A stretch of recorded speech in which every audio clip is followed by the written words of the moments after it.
Hi guys, it is Monday, November 12th, and I'm in my favorite place, which is right at the cove outside of our house. This morning we went and had breakfast with a friend that we, I don't know if I put this on here, a fellow Texan friend. She's here going through the clinic, her and her husband, to get IVF like us. So her husband left and we went and had breakfast with her this morning, which was really nice. I was up super early today, like at probably 4:30 our time, maybe 3:30. Couldn't sleep. Got up, had some coffee, lollygagged, did some emails, things like that. I was very anxious for that call today, so I'm sure I'll be taking a little bit of a siesta this afternoon. We went and had breakfast, then we came home, took a walk along the boardwalk, went and had some ice cream with some rum on it, which was called Monkey on My Back, and it was really good.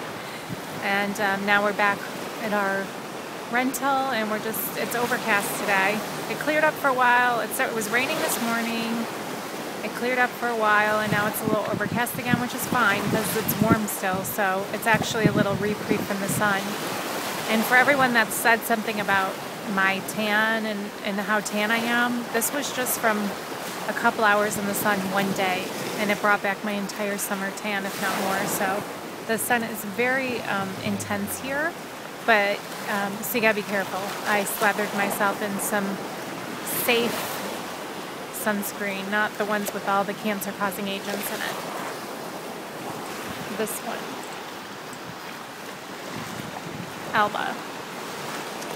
So anyway, I have great news.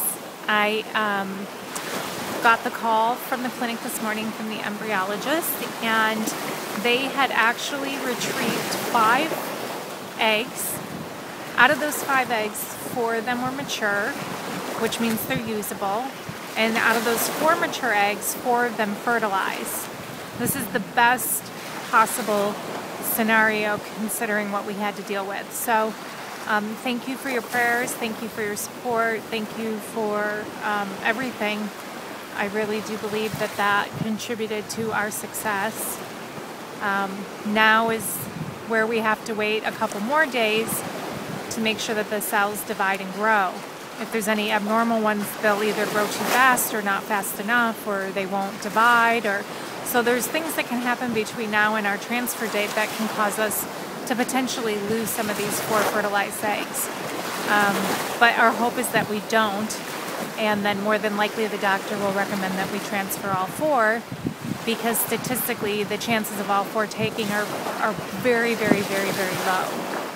To get 1 to stick out of the 4 would be amazing.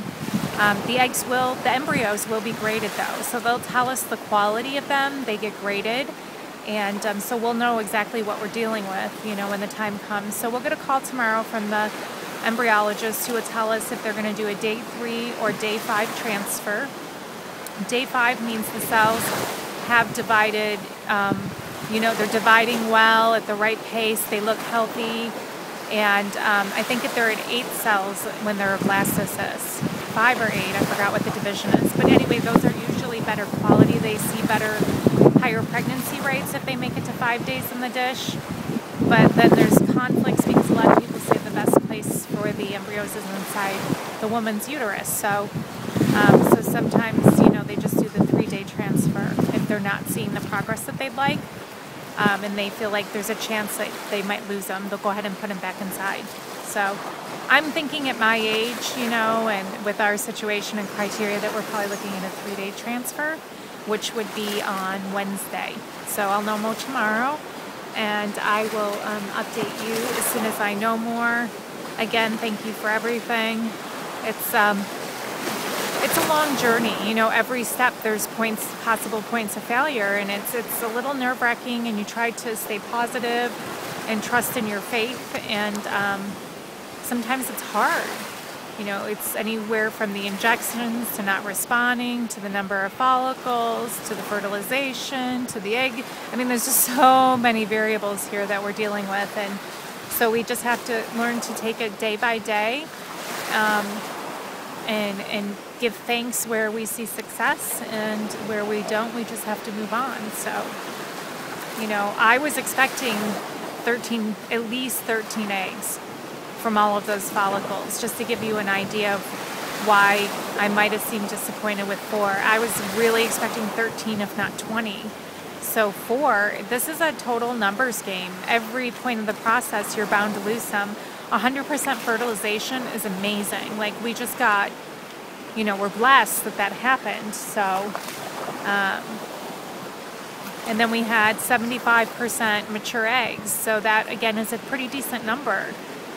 They like to see it around there. So I think it's usually 70 to 90% mature eggs they get. So fortunately, you know, the numbers are working in our favor in that regard. Maybe not the number of follicles we wanted, or the number of eggs we wanted from retrieval, but the numbers statistically are working in our favor with what we have to work with. So that's all I got. I won't keep you much longer, and I will update again hopefully tomorrow. Hello from Barbados, or goodbye from Barbados. Bye.